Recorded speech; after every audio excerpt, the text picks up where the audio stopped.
Okay, so we are going to look at the beginning of this week's Sedra, which is Chayei Sarah. Chayei Sarah. Here we are. And the very beginning of the Sedra goes. 1 second. Right. Vayiyu Chayei Sarah. And the life of Sarah, that's the wife of Abraham, the life of Sarah was Meya Shana, 100 years, Esrim Shana, and 20 years, Sheva Shanim, and 7 years, Shnei Chayei Sarah, that is the years of the life of Sarah. Now you notice that this English translation, which is on this website, Sefaria, puts it much more simply, but the fact that the Hebrew expresses it in this way is the subject of different kinds of commentary. There's a comment on it by Rashi that we're not going to explore at this moment. And there's a comment on it in more mystical literature, which the discourse is going to discuss. So this statement about Sarah, and the point is that Sarah died. She died in Hebron, and she was buried there by Abraham in what we call the Ma'orat HaMachpelah, the cave where the patriarchs are buried. And this Torah portion presents the steps whereby he acquired this cave. He bought this cave as a place to bury her, and that's where he buried her. So now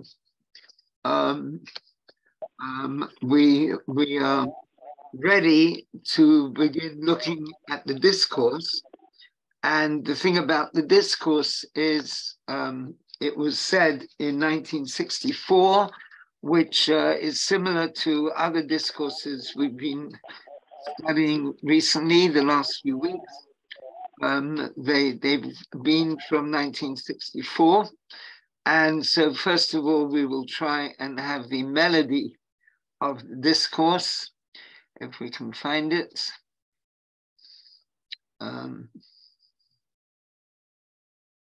Right.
Right, I trust everyone was able to hear that.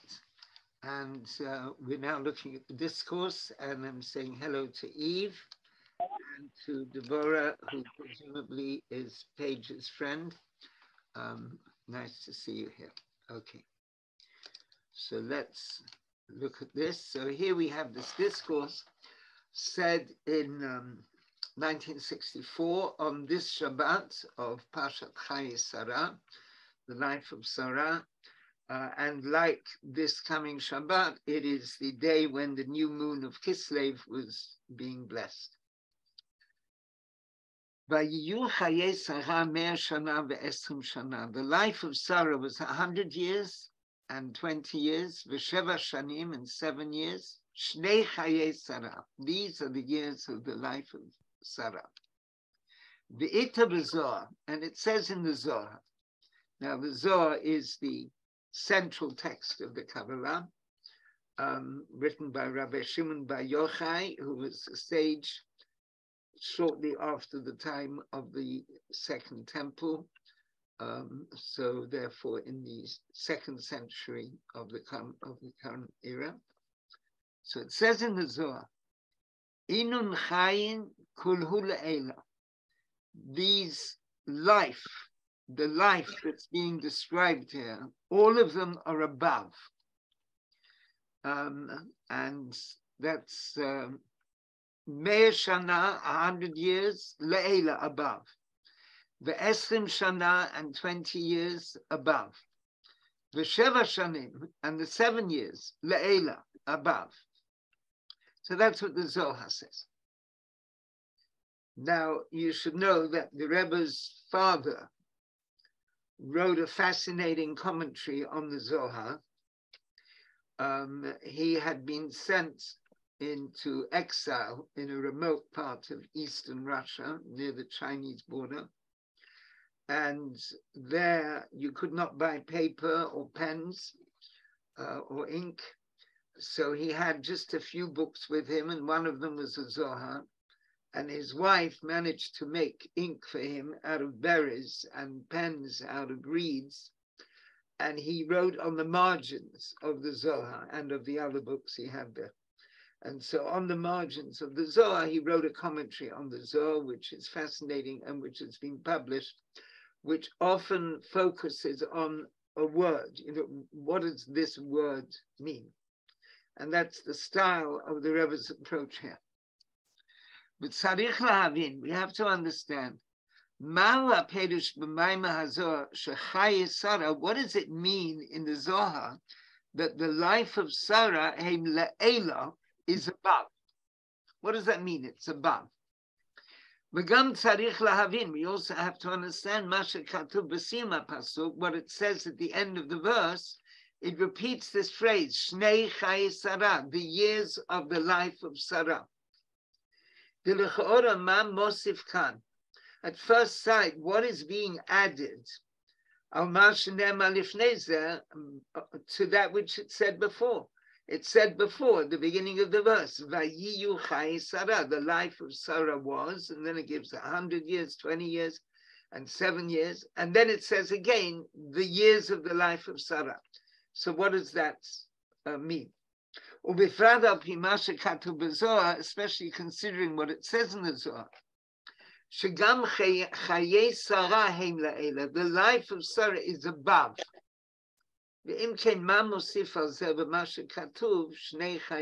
So what exactly does this verse mean with all these different questions around it? So what the Rebbe is going to do in this very intriguing discourse, he's going to take 2 passages by the 5th Lubavitcher Rebbe, the Rebbe Rashab, Rebbe Sholem Dov Ber, who was the Rebbe until 1920. He became Rebbe something like 1882 when his father passed away, and a very remarkable figure. And he wrote many, many books. And so what the Rebbe is going to do is take 2 passages in the Rebbe Rashab's writings. I think it's one from the year 1914. The books are generally collected according to year, the books of the Rebbe Rashab. So you can talk about the writings or the teachings of a particular year, like there's 1906, 1910, and so on. Sometimes it's not only that year, it spreads into other years as well. But so here the Rebbe is going to compare 2 teachings by the Rebbe Rashab, which relate to this issue that we're talking about. And one is from the year 1914 and one is from the year 1918. And somehow by putting those two teachings together, we will understand really the focus here is on the unique nature of Sarah. And Sarah has the power to bring a kind of spiritual radiance into the world. And in order to do that, and that connects also with her husband Abraham, that together with her husband Abraham, they are bringing this radiance down into the world. But in order to do that, Sarah has to sort of reach upwards to a more exalted level and draw down this radiance so that then it can flow into the world. So it's as if Sarah, the wife of Abraham, she has some crucial spiritual role according to these Kabbalistic Hasidic texts. But that could be interpreted as relating to each one of us, how we also have, in a tiny way, but mirroring that process of reaching upwards to a very exalted level of the divine, and then communicating downwards and drawing that radiance downwards. So let's see how the Rebbe explained this. Now this idea has been explained in two discourses by the Rebbe Rashab.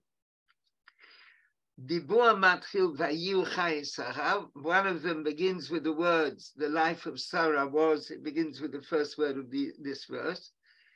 In fact, both discourses begin in the same way.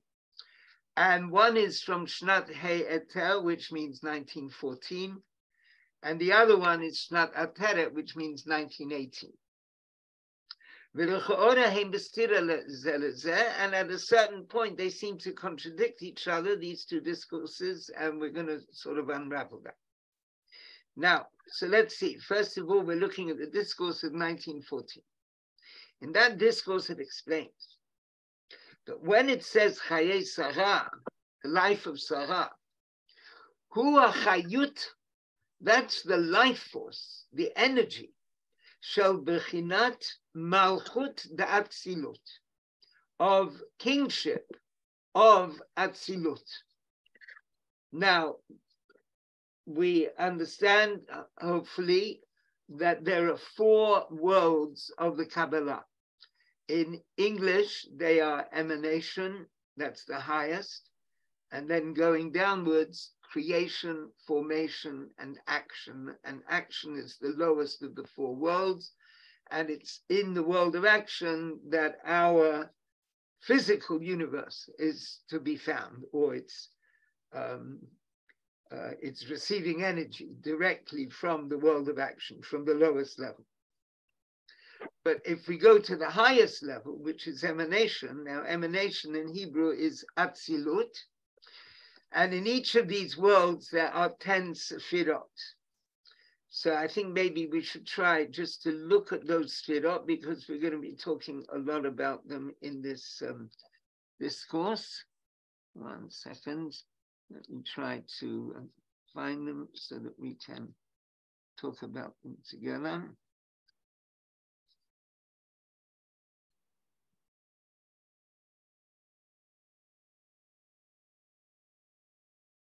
So there is the Sefirot, a diagram of the Sefirot, which I just want to try to share with you.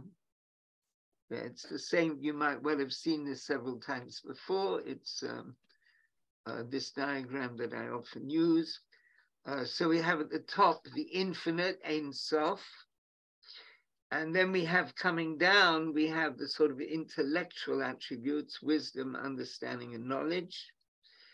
And then the emotional attributes like kindness and severity and mercy, victory, submission, dedication.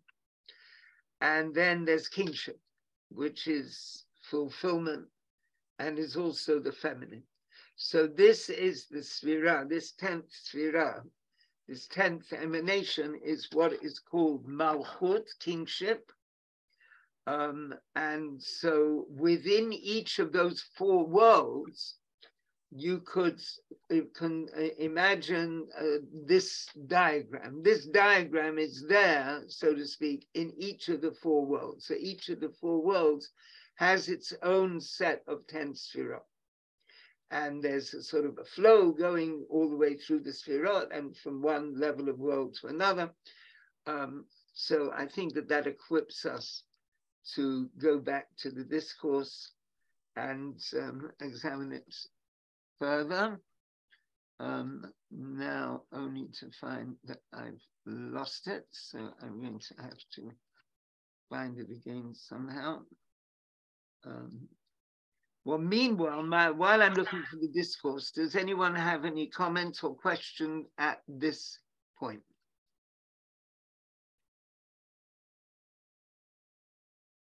No? Okay. All right, so I've found it, so now we will get back into it. Right, okay. So the Rebbe explains that there are these 2 discourses, and what it says in the one of 1914, Chayei Sarah, the life of Sara, is the chayut, the life force of Malchut of Atzilut. In other words, the 10th Sphira in the world of emanation. Chayuta, because the energy coming from that level, hu mibchinat mea shana, that's what it means, 100 years. And that 100 years relates to Keter, which is the first Sphira. It didn't actually say Keter in the diagram, but it's maybe it said crown, the will. That's the upper level, the top of the diagram. Then Eschim Shana, 20 years, that means wisdom and understanding, moving down the diagram. And then Sheva Shanim, 7 years. That is the pattern of 7 Sphirot, which come down, what I call the emotional Sphira. And that attribute, Malchut, that 10th Sphira, at the end of the diagram, that is, it receives from 100 years above. And what does it mean above? That it's all ha'atzmi, it's light of the essence. And the 20 years also means 20 years of the essence. Because when we're talking about this flow of radiance, in each flow, it's not only at the level of that part of the diagram, so to speak, it's also drawing from the essence. And Shazohi Kavanat Hazor, that's what the Zohar means, Betevat Le'ela B'chol Klal.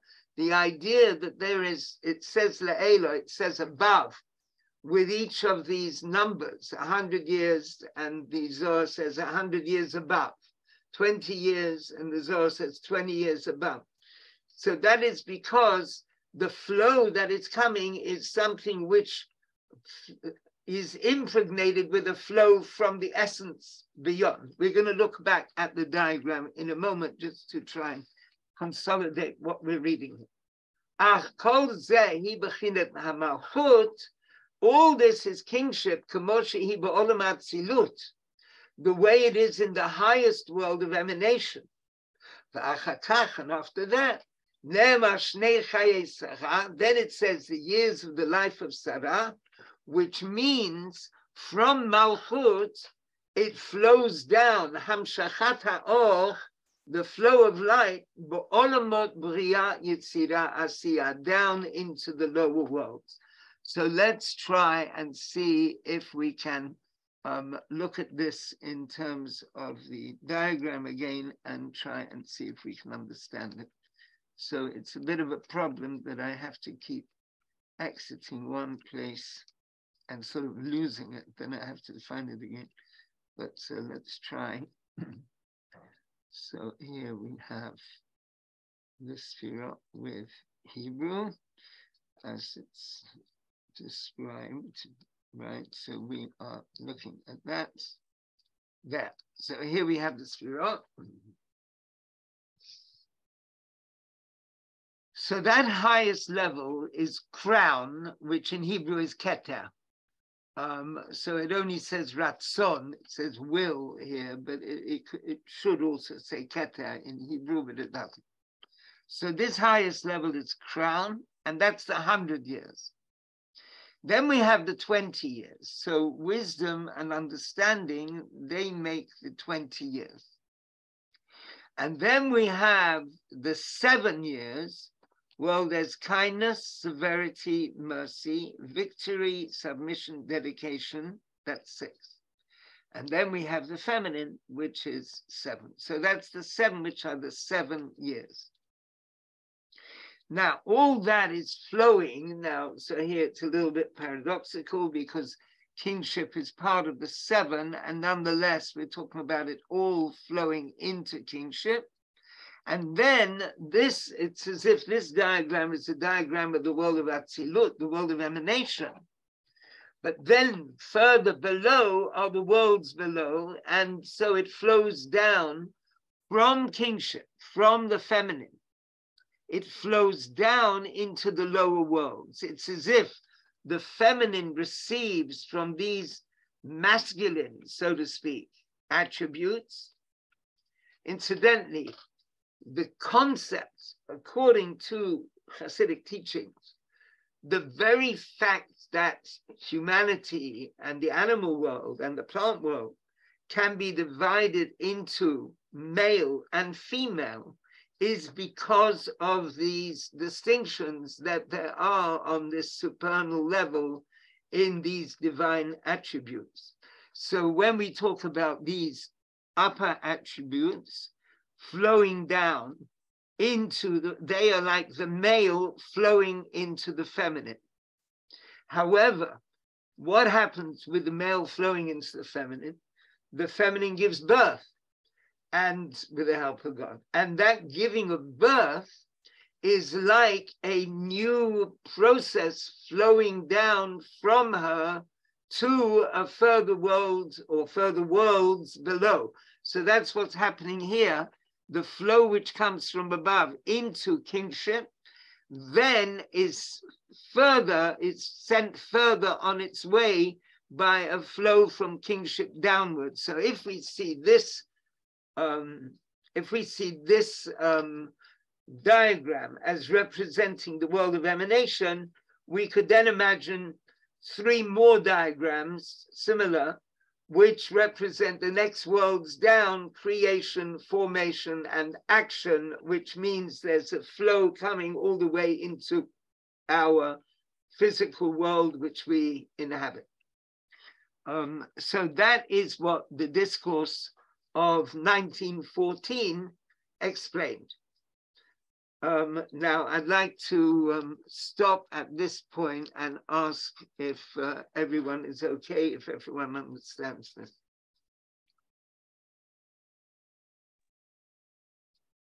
I'm a bit new to the Sefirot, so what do we mean by the flow exactly? Flow? Yes. Well, if you talk about it's a very reasonable question. Let's imagine the mind of a person has a thought in his or her mind, and you're thinking about this thought. And then you decide you're going to speak about it. You're going to tell someone what you've been thinking. Now that can be understood as a flow from the mind to speech, from thought into speech. So in the Sefirot, now you can divide up this process. What made the person think this thought? And there might be a whole lot of connections, responses, something she saw which made her remember this or that. It's a whole lot of different things that can go into what makes this thought. and then the thought emerging as speech. So that can be understood as an example of flow within ourselves. And so there's a kind of the root of such psychological processes, human processes within ourselves. The root of that is in the world of the Sfirot. And it's as if there's an energy which is flowing from one sphere to the other. You are much too young, no doubt, but when I was a boy, there was a comic book with a figure called Rupert. And Rupert had glass vessels filled with light, and somehow or other, I don't know whether they appeared in every installment of this Rupert stories, or maybe it was only in one, but it was a very memorable thing, these glass vessels filled with lights. So they can be understood as a kind of image of what the Sfirot are. And the flow is the flow of light from one Sfirah to another. Okay, does that answer? Yes, thanks. And does that mean that then there is an order to the process of going from like thought to action? Yes. Okay. Yeah. If I may just have a follow-up question to that, with what he was asking about, what is the flows? And you're saying that there are 4 types of flows because there are 4 states of the Sfirot. You're giving them the English names and the Hebrew names. Was that something else I'm confusing it with? No, that's something else. That's the Sfirot in the different worlds. So there's a world of emanation, and then below that is the world. I mean, that's, you know, how it's conceived in very simple terms. The world of emanation. Is there a flow between these 4 worlds? Yes, well, that's what it said here in this discourse, that from the sphere of Malchut, from kingship, it flows down from her into the lower 3 worlds. So that could be understood as from, you know, to world number 1, world number 2, world number 3. So the way I'm visualizing it is that like every person has these spheroids in them. So we're talking about Sarah spheroids, and that there is a reflection of her spheroids in every single one of these worlds, and then they're interconnected. Well, you know, that's basically what it is saying. Okay, sorry. Okay, continue. Sorry.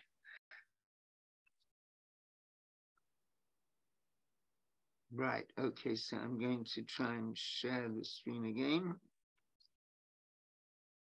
Right. Now,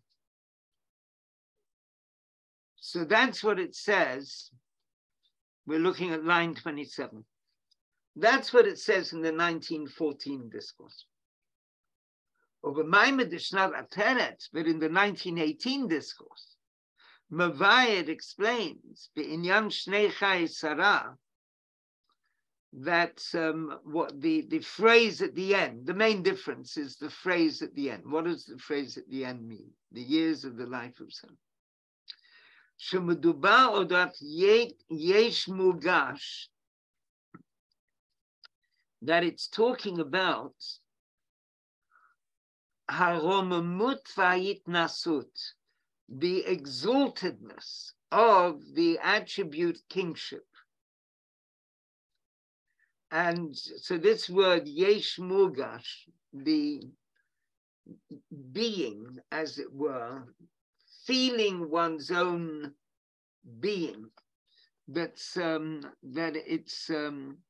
it's a sense of self, which nonetheless is a complete sense of nullification of self. So it's like contradictory. There's a sense of self, and yet nonetheless with total humility.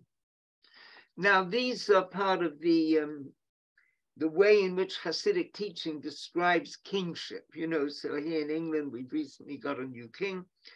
And so being a king, according to Hasidic teachings, is not the same as being appointed head of a company or something like that, or rector of a university. It's something completely on another order. And so on the one hand, there's haromamut vahitnasut, an exaltation, and at the same time, she'ein ze ba'ofen shel yeshut umugash ba'atzmo. It's not a sense of self that the person feels. The king feels his exalted quality as king, but that can leave him, at least the Jewish image of this. He can still be an expression of total humility. So Adrabah, in fact, on the contrary, not only doesn't he feel hubris, but he feels bechinat bitul be'etzem. He feels ultimate selflessness. Elezehu inyan hamelucha. That's what kingship is. Hagbahava itnasut, elevation, exaltation, avalo mugash, but without feeling oneself to be so. Now it gives an image of a human king. Because of the nature of kingship, it's not because he's a very clever man. It's the fact that he is king. This sense of being king is something very exalted in him.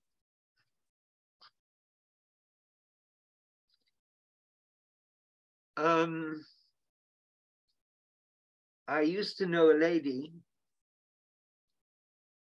who was in a public school, an English public school, many years ago. And the Queen Mother would sometimes visit that school. And when she came, she would sometimes bring with her her two little girls, named Elizabeth and Anne. Elizabeth would later grow up to be our late queen. Anyway, so the Queen Mother would come, and there would be this whole school in assembly. I'm sure they had a very beautiful assembly hall in this English public school for girls. And the Queen Mother appeared on the stage, as it were, together with the headmaster, other people, or headmistress. And suddenly two little girls ran onto the stage in the middle. And one of them declares, "Royalty has arrived." And the Queen Mother got hold of these two little girls, turned them around and said, "Royalty shall depart." But it's extremely interesting that this little girl thought of herself in this way as royalty. She comes onto the stage, there's maybe 300 schoolgirls there watching and a whole lot of staff in dead silence. And it doesn't abash her at all. She just says, "Royalty has arrived." So that is sort of, a human queen in our time, approximately. And this is the kind of concept that is being spoken about here, but taking it into ethereal terms.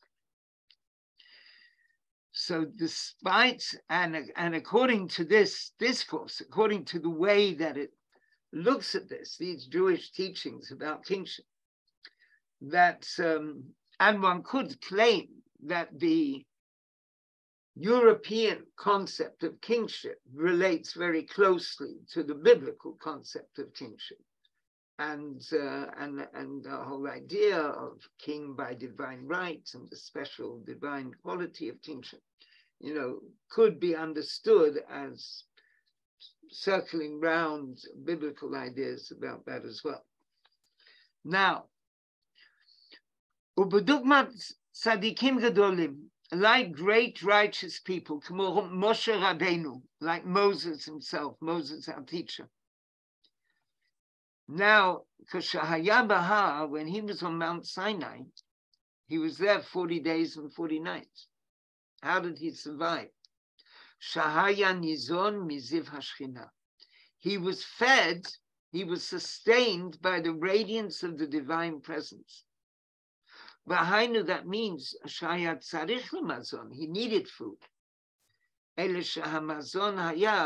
the food consisted of miziv hashchina, the radiance of the divine presence. Now, that's radiance of the divine presence. It's tangible in his body because it's keeping his body alive. It's not something that you feel. Yes, when we eat an ordinary meal, we feel it. Oh, that was very nice. Yes. Or maybe it could have had a bit more of this dressing or that. It could have been more salad. But we feel it. We're conscious of it. So for Moses being sustained by the radiance of the Shekhinah, he didn't feel it in that way. That would be out of the question.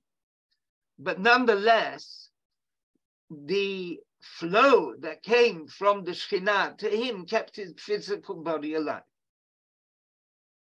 Like the body in the future, when there's the revival of the dead, there'll be physical bodies, but they will be totally purified. And they too will be sustained from the radiance of the divine presence.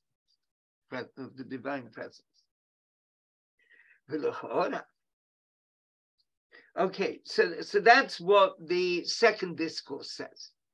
The discourse of 1918. So the discourse of 1918 says that the last few words of the verse, Shnei Chayei Sarah, the years of the life of Sarah, it doesn't mean, as in the first discourse of 1914, that from kingship of Atzilut, it flows down into the worlds of creation, formation, and action, and that's what the last few words of the verse mean. It says it means something completely different. It means the exaltation of kingship, that kingship reaches above to an exalted level. Now, looking at these two discourses, at first sight, these two explanations contradict each other. According to the first explanation, the word Shnei Chayei Sarah, the years of the life of Sarah, mean descending down into the three lower worlds. And according to the second explanation, the second discourse, those words mean going higher than the world of Atzilut. Because at the level of the world of Atzilut, you cannot join opposites. What does it mean, joining opposites? That there should be a sense of a divine delight and nonetheless totally selfless. The idea of this absolute exaltation and the idea of total selflessness. Now, how can those two dwell together? In order to have those two apparently opposite feelings, at the same time, you have to rise to a level which is higher than the world of emanation. V'hainu, that means, right, so it explains this point. You have to go higher than the world of Atzilut. Now, the Rebbe then says in section Gimel. Okay, but before we come to this, let's just see if we're all okay. We're all on board. Haven't fallen asleep. Hi, Jeffrey. Good evening, Rebbe. Apologies. Are you okay with this, Eve?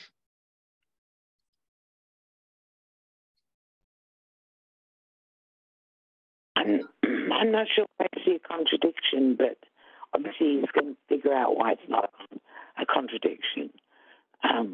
Well, I mean, on the simple level, the contradiction is that in terms of explaining the verse, According to the first explanation of 1914, the last few words of the verse mean, having gone through into the world of Atzilut, it goes lower and lower and lower. And that's what the last three words of the verse mean, Shnei Chayei Sarah, the years of the life of Sarah. Whereas according to the second explanation, having described the process through to kingship of Atzilut, then you have the last three words of the verse means the exaltation of Malchut, the exaltation of kingship, reaching above the world of Atzilut and expressing this two opposites of the highest level of exaltation with total selflessness. So it's fine, but one is a condition to the other. Well, the discourse is going to say that one is conditioned by the other. Okay, all right. And I did say that. I did say that at the beginning, so maybe that gives the story away. But, yeah, maybe that's what happened. Okay, fine. Okay. Yeah. Where would this be in your head, by the way? Where would this? I mean, any of this. I mean, it's fine. It's fine once it's on a on a chart, on a page. You can see Atzilut, you can see the four worlds, but if it's supposed to be inside you, where exactly would all these bits be? Where would you find Atzilut? Where would you find reality? It's the spiritual reality of existence. We just see what our eyes and our senses permit us to see. But the actual inner spiritual reality is this whole structure of sphirot, of divine emanations and of different worlds. I mean, it's not necessarily higher in terms of vertically upwards. It's inner, it's deeper and deeper until you come to the point beyond existence, Ein Sof, just the infinite, which is beyond existence. Now, when it's drawn on a page, made into a diagram on a page, so the metaphor is higher, but that's just for convenience. It means that more inward point where there is only the divine. Okay. So you would just go deeper and deeper into something which is no longer yourself. Yes. And yet. Amazing. And you wouldn't say, well, now I'm in, now I'm in the sort of, I'm in Atzilut. I mean, you wouldn't really know that. You see, one aspect of pre-Hasidic Kabbalism might have expressed itself in that kind of way. And there were things like a sense of the soul ascending into higher worlds, although these ascents are never described in terms of going from the world of creation to the world of Atzilut or something like that. They're expressed in different ways. But the Hasidic teaching is that our role is not to climb into higher worlds. It is to be a kind of a mediator where we draw the higher dimension down into this world. And so we're not trying to climb to a higher place and be like an angel. We're trying to be who we are, living with our feet on the ground in the world as a human being, maybe a male or a female, and with everything else that goes into that sense of being, but to express in our lives and in our actions and our speech and our thought this sort of divine inner resonance. Yeah. So you're not drawing down, you're really pushing out. If you're going deep into yourself and not up, See, this is why I always had this problem trying to figure out whether I'm supposed to go up or I'm supposed to go in.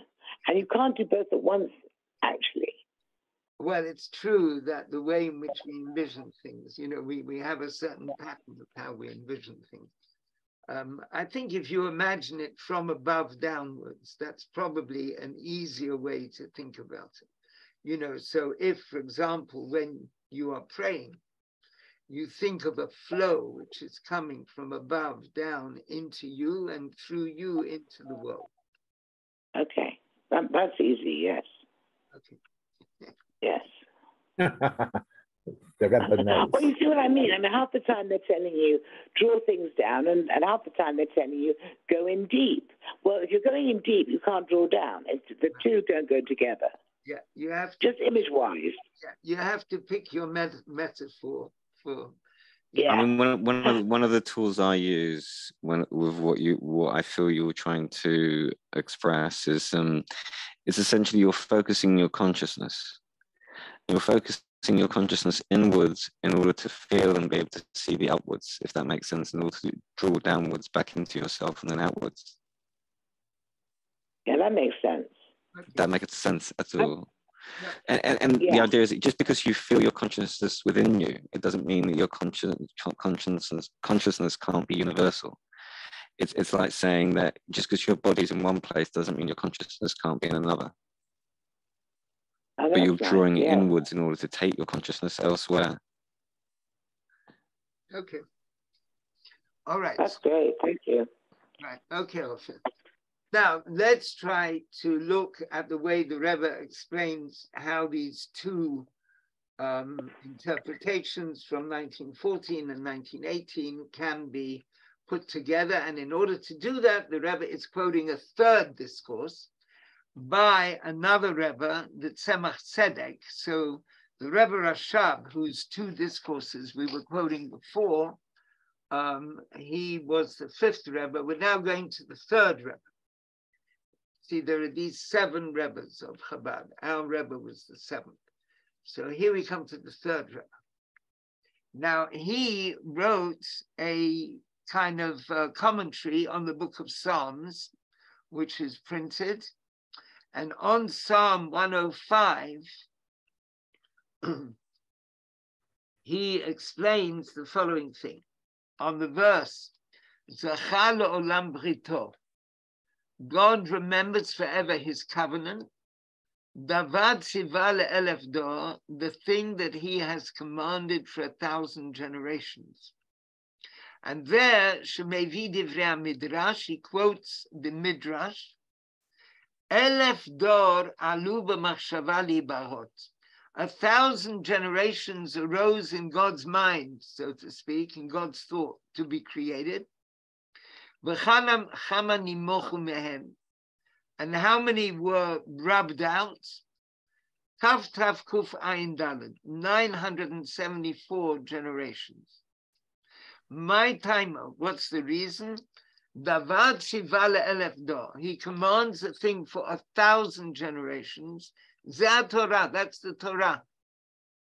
And how do we know that that is the covenant? Because the 1 second, let's miss out these brackets. V'hainu, that means Torah nitna leMoshe Rabbeinu. The Torah was given to Moses, Shahayado Eschim v'Sheish me'Adam Arishon, who was the 26th generation from Adam. So that 26 generations, when the Torah was given to Moses, when you add together the Yachadim, when you add together with the 974 generations that were rubbed out, that adds up to 1,000. So that 974 plus 26 is 1,000. So you've got 974 which were rubbed out, and then come 26 generations which were not rubbed out, and those are the 26 generations of the world before the Torah was given. And finally, the Torah was given. Then the Rebbe quotes another sort of parallel discussion of this, which is another opinion that there are 980 generations that were wiped out. Why? Davad Sivala Elef Dor. He commanded something for 1,000 generations. The something that he commanded is not the Torah, but Zemilah. It's circumcision, the special power of Brit Milah, of circumcision. Shenitna Avraham, which was given to Abraham, Shahayador HaEschim LaAdam HaRishon, who was the 20th generation from Adam. So that means one way of understanding it is that you have a whole lot of generations crossed out until you come to Moses. And the other opinion is you have a whole lot of generations crossed out until you come to Adam. That's why, and so one is 974 and the other is 980. Now, so the Tzemach Tzedek explains. Now, so sorry. Line 14. Now, this is an important phrase in this discourse. Now, these two opinions, whether the 1,000 generations it's talking about Moses or Abraham, relates to two opinions about a different verse. It also uses the word 1,000, so that's like a connection for us here. Adam echad me'elef matzati. I have found one man in 1,000. Right? Now this is in Kohelet by King Solomon. I found one man in 1,000. So if we say this is talking about Abraham, according to the first one opinion, and the other opinion is we're talking about Moses. And the Tzemach Tzedek explains that this 1,000 means the world of emanation. That's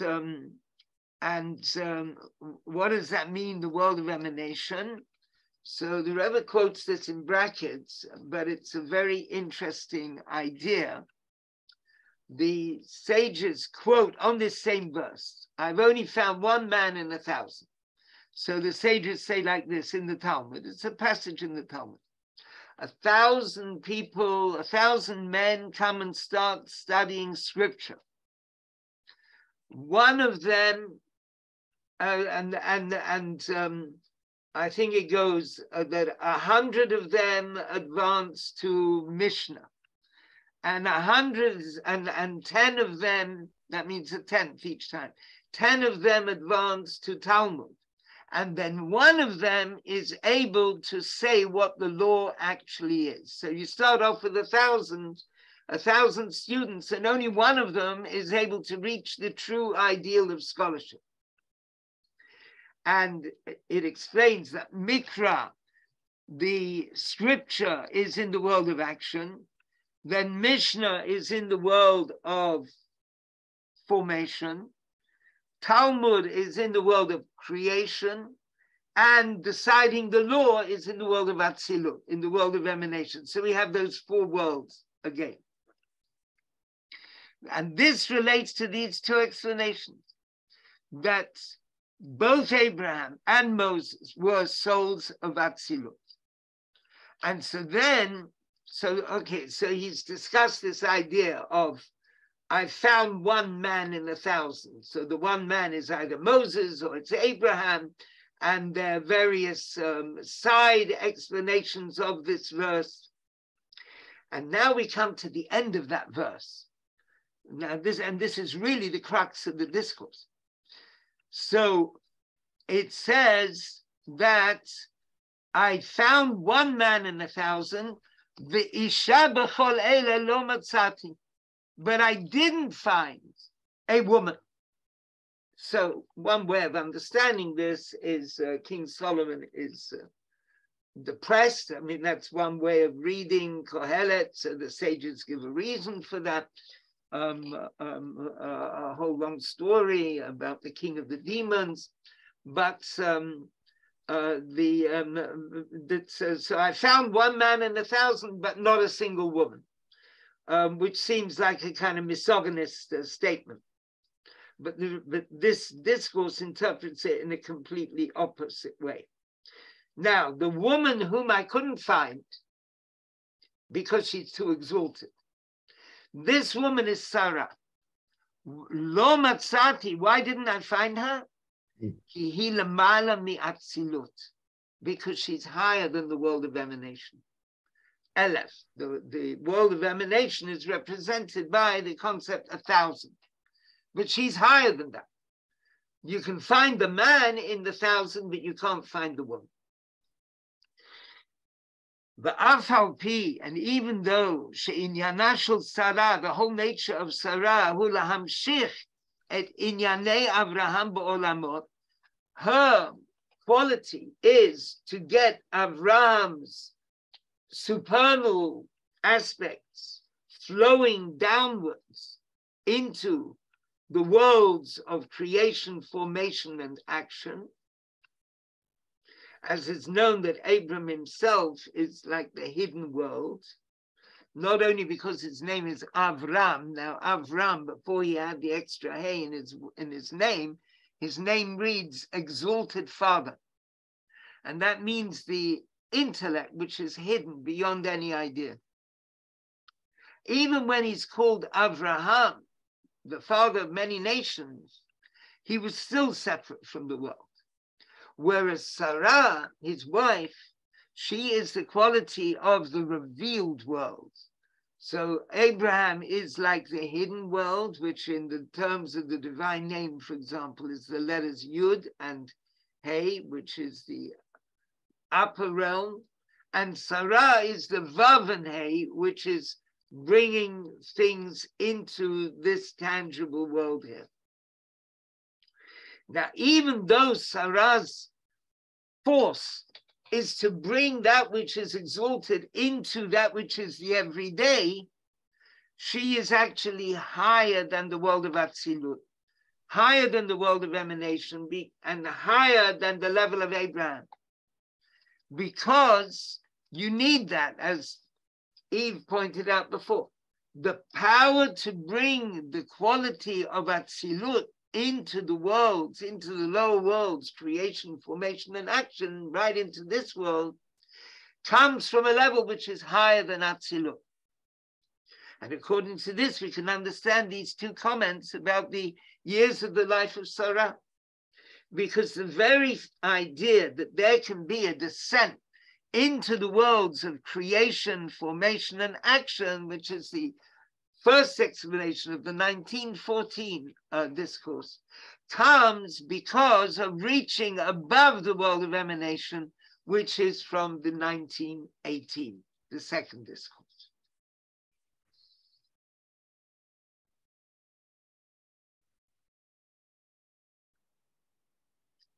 Rebbe, if I may ask, you need to be a tzaddik to do that, to reach up that high?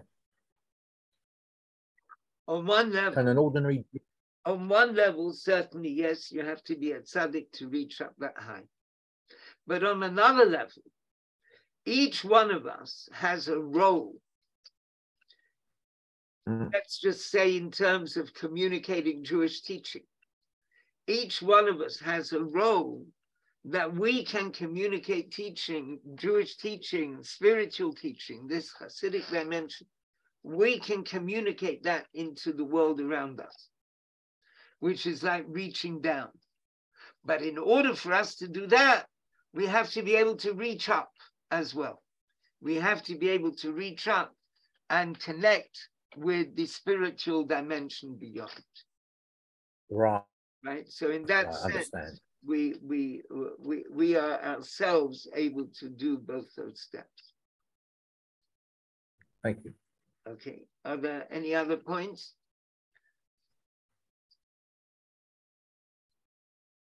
Okay.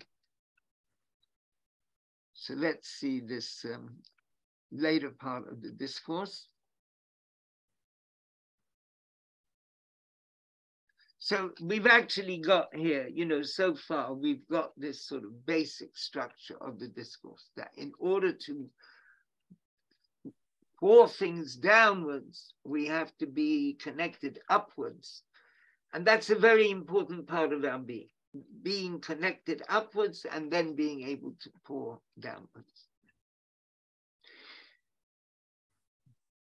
Now, here we have a further dimension of this. Now, this explanation is based on a discourse of the second Lubavitcher Rebbe, which he wrote that when it's talking about the years of the life of Sarah, and he comments on this, that they seem to be opposite ways of understanding, and he gives a similar way of putting the two together as we've done here.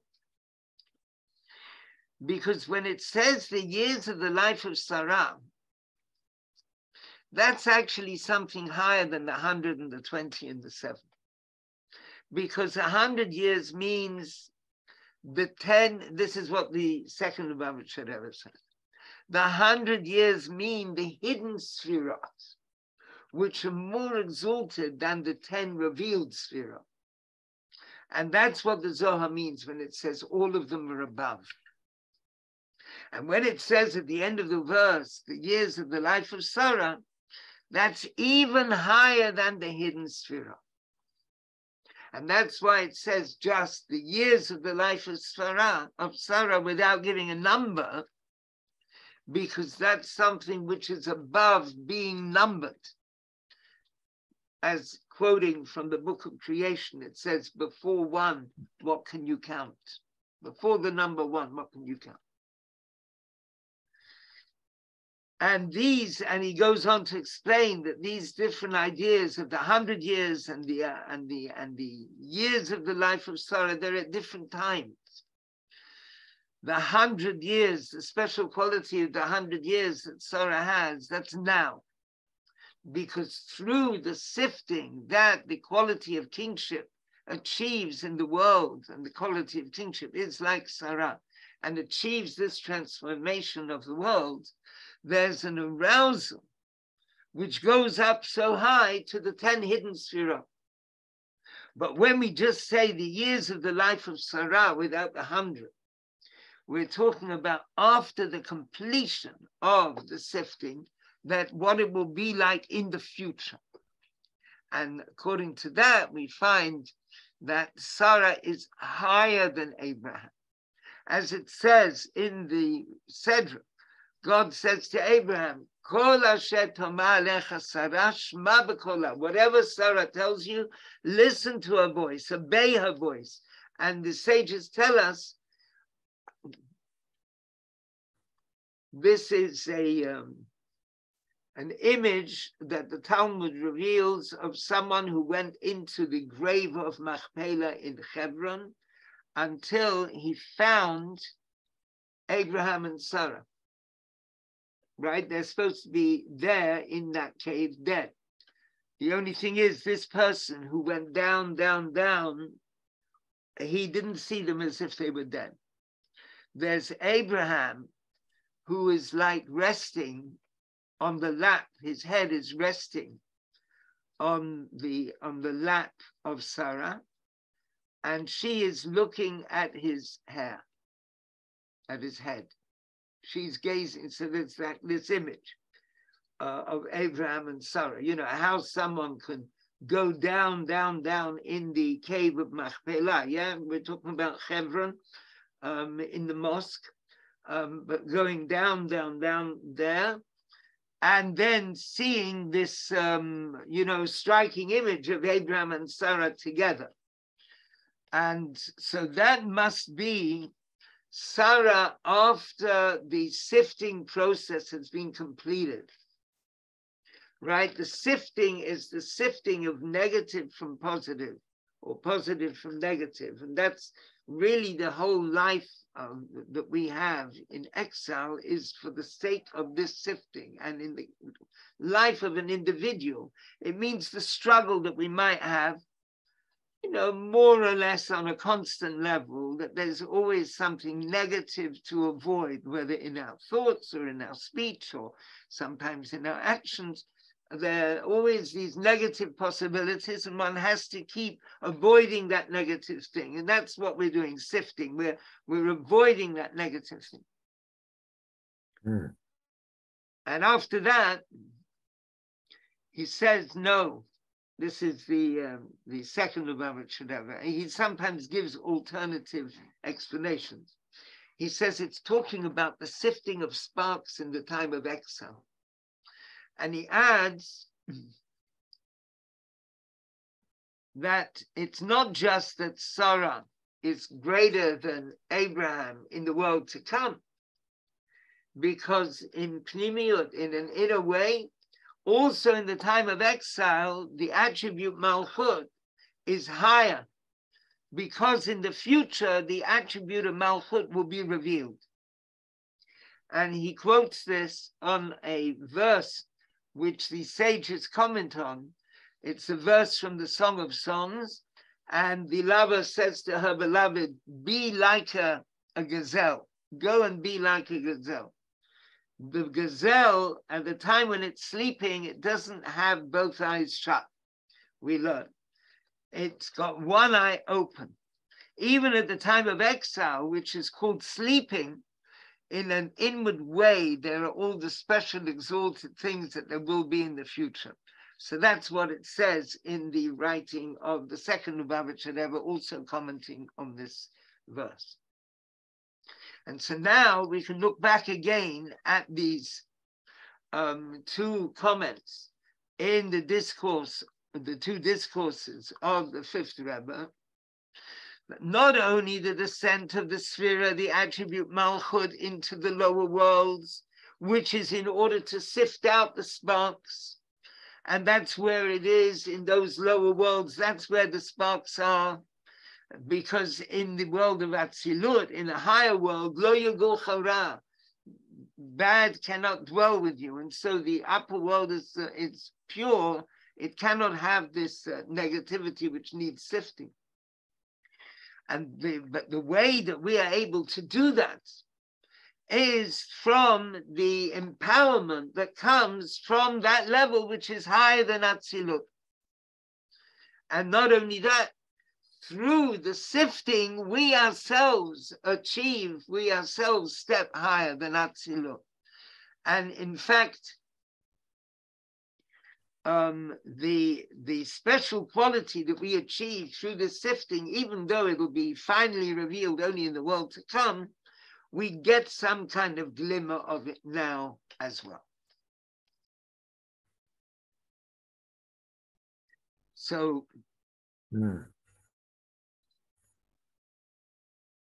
so then we go back to consider this last phrase again, that that when we say the years of the life of Sarah, it includes all the life and doesn't divide them into different groups, the way the original way of understanding it is, because this is something which can't be divided.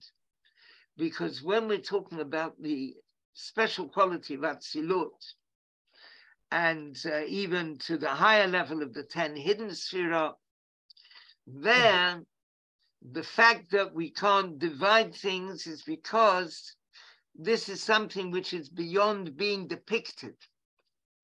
Whereas when we're talking about the lower worlds, the reason why we can't divide them is because there is not a revelation of light in any one of them. And that means it's only when, in terms of revealed light, that there's some kind of division, a very exalted radiance, or radiance which is on a lower level. That's, 1 second. When we're talking about revealed radiance, then we've got the idea of division. One radiance is higher, another radiance is lower. Whereas when we're talking about going down into the lower worlds, and there's only the quality of actually achieving something, then because of that descent, and the fact that even while descending, we're connected to the very essence which is beyond the vision, then when we're going down in order to achieve what has to be achieved, we're not bothered about the vision. The vision doesn't make any difference to us. And similarly in the service of a person. When we're working in terms of our intellect and our emotion, there are all kinds of divisions. Whereas when we act with the acceptance of the yoke, then there's no division whatsoever. So in other words, what this is saying is that there are different approaches in the whole question of relationship to the divine. And there's one approach where there are divisions and it's very subtle, and one level of radiance is higher, and then there's another level of radiance which isn't so high. Whereas when the person is acting with the acceptance of the yoke, this is what the Torah says, and the person carries it out, that is something which reaches to a very exalted level. So that's basically this discourse, and we have the final part, that when we're talking about the 100 years, there's division, because the 100 years, the 20 years and the 7 years, that's 3 different types. But when we talk about the integration of all the divine emanations, they are integrated, but it's not yet a total unity. But when we come to the phrase at the end, the years of the life of Sarah, that means at the very beginning there is no division whatsoever. And then we come to Rashi's comment, which we didn't do at the beginning, but Rashi says when she was 100, she was like 20. And when she was 20, she was like 7. And when it comes to the years of the life of Sarah, he explains they are all equal as regards goodness. And the thing is that the 100 years are not equal, because the 20 years and the units of the years, the 7 years, they are 3 different dimensions. But when we go to the integration where everything is unified together, then we have 100 is like 20 and 20 is like 7. Then it's like it. But then when we reach the end of the verse, Shnei Chayei Sarah, then we reach the level which is beyond any kind of division. So there it is talking about this quest to reach beyond any kind of division, which is achieved through acceptance of the yoke and the ability to do something. It might be a mitzvah of the Torah, which a person is reluctant to do, or it doesn't feel how he can do it or she can do it. But then they take on that they're going to do it, and in that decision, they cut through all kinds of barriers in a most amazing way. Okay, I hope that was a little bit understandable. Good cheer, thank you. Okay, Goya. all the best. Shkoya, very good lesson. Thank you. Thank you. It was fascinating. Thanks, Tali. Thank you. Thanks, Tali. That was beautiful. Thank you. Okay, lovely seeing you, and I hope we're going to be able to meet next week as well. Praise God. Okay, all the best. CJ. Shabbos. Good night. God bless. God bless. All the best. All the best, Sarah. Thank you. Torah, was that interesting? Yes, thank you. Right. Okay. I won't pretend I could follow everything, but it was definitely interesting. Love. Thank you. With that, I'll come next week if that's okay. that's lovely. Yes. Thank you. So I think I'd put you on the list. Yeah. But if not, just get it from Paige. Yeah, thanks. Okay. God bless. Right. All the best. God bless.